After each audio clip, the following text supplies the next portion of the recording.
නමෝ තස්ස භගවතු අරහතු සම්මා සම්බුද්දස්ස. මේ ලෝකේ ඉන්නවා පින්වත්නි පාප මිත්‍රයෝ 4 දෙනෙක්. ඒ වගේම කල්යාණ මිත්‍රයෝත් 4 දෙනෙක්.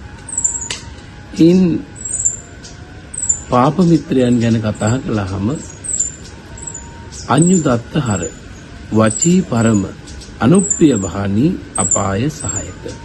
මේ 4 දෙනාම අපට මෙලවටවත් පරලොවටවත් වැඩක් ඇති අය නෙවෙයි. අඤ්ඤුදත්තර කියලා කියන්නේ අපිට ටිකක් දීලා අපෙන් ගොඩක් දේවල් බලාපොරොත්තු වෙන කෙනා. ඒ වගේ අය තමයි ලෝකෙ ගොඩක්ම ඉන්නේ. ඔබ කල්පනා කරලා බලන්න ඔබේ යාළුවෝ අතර එයාගේ අය ඉන්නවද කියලා. සැබවින්ම ඉන්න පුළුවන්. වචී පරම කියන්නේ වචනයෙන් තමයි උදව් කරන්නේ. උදව්වක් ඉල්ලන්න ගියන් පස්සේ උදව්ව දෙන්නේ නැහැ. අර කියන්නේ කතාව දූලාවෙන් ගමන පයින් කියලා. මොනවා හරි උදව්වක් ඉල්ලගෙන ගියාම කියනවා අනේ ඊයාව නම් මට මේ උදව් කරන්න තිබුණා. හොඳයි හෙට අනිද්දා එන්නකෝ මම මේ උදව්ව කරන්න. අනාගතයෙන් උදව් කරනවා අතීතයෙන් උදව් කරනවා වචනෙන් විතරයි හැබැයි. හැබෑවට නෙවෙයි. අන්න වචී පරම.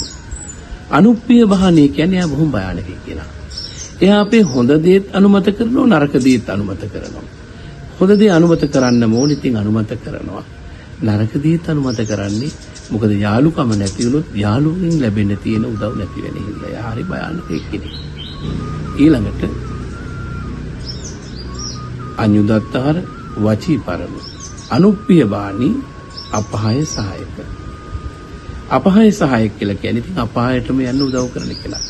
ප්‍රාණඝාතය කරන, ඒවට උදව් කරන, සොරකම් කරන්න සිත කය වචනින් උදව් කරන, කාම මිත්‍යාචාරී හැසිරෙන, ඒ කියන්නේ පර ස්ත්‍රී පර පුරුෂයන් කරා යන, නේ සුරාපානේ මත් වතුර අදනම් මත් කුඩු මත්ද්‍රව්‍ය ආදී ඔය අයිස් පිටි ඔහොම කියන්නේ අන්නේව පරිහරණය කරන අය. එහෙනම්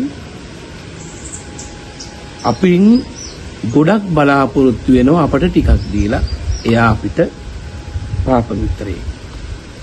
වචී පරම කියන්නේ වචනෙන් විතරයි ක්‍රියාවෙන් නැහැ. හරි මම උදව් කරන්නම් කියලා කියනවා.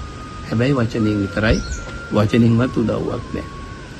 අර මම උදාහරණයකින් කිව්වේ වගේ.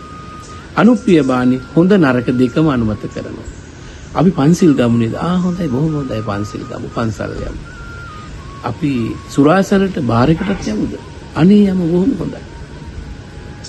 අනුප්පිය බාණි මේ වගේ පාප මිත්‍රයෝ හලාහල විසක් වගේ ඈත් කරන්න කියනවා. හලාහල විසක් වගේ වසක් විසක් වගේ අයින් කරන්න කියනවා. ඒ නිසා ඔබ හොඳින් සොයන්න, හොඳින් කල්පනා කරන්න. අඤ්ඤුදත්තහර වචී පරම අනුප්පිය බහනි අපහාය සහායක කියන අසත්පුරුෂ ලක්ෂණ තියෙන මිතුරන්ගෙන් වෙන්ව වාසය කරන්න. ඒ වගේම ඔබ තුල ඒ අගුණ තියෙනවා නම් ඔබත් ඒවා ඉවත් කරගෙන කල්යාණ මිත්‍රයෙක් බවට පත් වෙන්නට උත්සාහවත් වෙන්නට ඕනේ.